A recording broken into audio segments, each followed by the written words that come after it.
Fotosintesis adalah proses pengubahan senyawa air, H2O, dan karbon dioksida CO2, dibantu oleh cahaya matahari yang diserap oleh klorofil sehingga menghasilkan senyawa glukosa, C6H12O6. Glukosa yang dihasilkan selain digunakan langsung oleh tumbuhan, juga akan disimpan dalam bentuk makanan.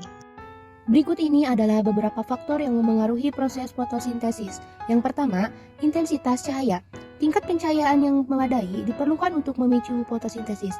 Terlalu sedikit ataupun terlalu banyak cahaya dapat mempengaruhi efisiensi proses ini. Kedua, ketersediaan karbon dioksida. Tanaman membutuhkan karbon dioksida untuk melaksanakan fotosintesis. Ketersediaan CO2 yang cukup dapat meningkatkan laju proses fotosintesis. Ketiga adalah suhu.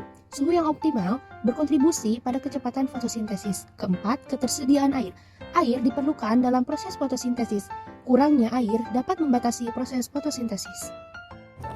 Nah, selanjutnya ada alat dan bahan yang digunakan untuk praktikum eksperimen fotosintesis.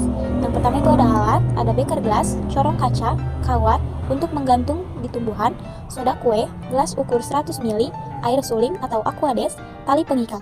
Nah, bahannya yaitu ada tumbuhan air atau hidrilla. Prosedur eksperimen fotosintesis dengan tanaman hidrilla menggunakan soda kue. Yang pertama, persiapkan larutan soda kue dengan mencampurkan air dengan sejumlah kecil soda kue. Pastikan konsentrasi soda kue tidak terlalu tinggi agar tidak merusak tanaman. Terus, yang kedua, ambil tanaman hidrilla dan bersihkan dengan hati-hati. Pastikan tanaman dalam kondisi sehat sebelum eksperimen dimulai. Langkah ketiga, letakkan tanaman hidrilla dalam wadah yang berisi larutan soda kue yang telah disiapkan. Pastikan tanaman terendam dengan baik. Yang keempat, tempatkan wadah dengan tanaman di tempat yang terkena sinar matahari langsung. Ini penting untuk memastikan terjadinya fotosintesis. Langkah kelima, amati tanaman secara berkala selama 30 menit. Perhatikan apakah ada perubahan pada tanaman, seperti produksi gelembung oksigen. Terus, langkah terakhir, yang keenam, catat hasil pengamatan dan analisis data eksperimen untuk menilai apakah soda kue mempengaruhi proses fotosintesis tanaman hidrilla. Pada 5 menit pertama, gelembung gas yang dihasilkan masih sedikit. Namun setelah 10 menit selanjutnya, gelembung gas yang dihasilkan dari percobaan ini semakin banyak. Hal itu menandakan adanya proses fotosintesis.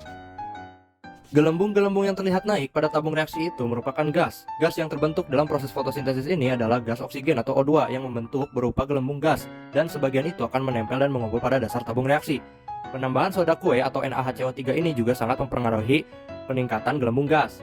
Karena penambahan soda kue dapat meningkatkan kecepatan fotosintesis karena ion karbonat dari NaHCO3 merupakan sumber karbon dioksida tambahan untuk fotosintesis.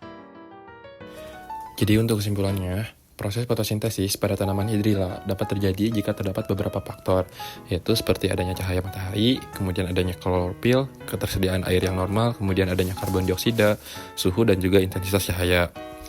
Pada proses fotosintesis yang telah dilakukan, dihasilkan adanya gelembung yang banyak, itu dikarenakan adanya penambahan NaHCO3 dan juga intensitas yang cukup optimal. Itu untuk kesimpulannya.